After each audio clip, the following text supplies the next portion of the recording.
సాఫ్ట్వేర్స్లోకి వెళ్దాం. Software by CP plus, ఓకేనా కదా?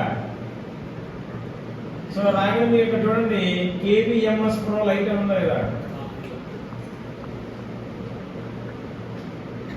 Software name కేబిఎంఎస్ pro light. ఇక్కడికి వచ్చి డౌన్లోడ్ ఉంటుంది, డౌన్లోడ్ చేయండి. డౌన్లోడ్ చేయగా మనకి డౌన్లోడింగ్ స్టార్ట్ అవుతుంది. 296 MB ఉన్నట్టు, ఓకేనా కదా? సో దాన్ని ఎలా డౌన్లోడ్ చేయాలి చెప్పాను.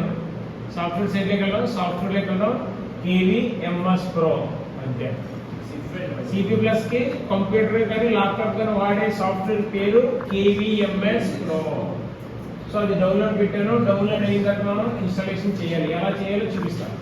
ఆల్రెడీ నేను ఇన్స్టాలేషన్ చేశాను, దాన్ని రిమూవ్ చేస్తాను. ఫస్ట్ ఎలా రిమూవ్ చేయాలో మీకు కూడా చూపిస్తాను చూడండి. సాఫ్ట్వేర్ని కంప్యూటర్ నుంచి ఏ సాఫ్ట్వేర్ ఉన్నా ఎలా చేయాలంటే మనం ఫస్ట్ కంట్రోల్ ప్యానల్ అని ఉంటుంది, అందులోకి వెళ్ళండి.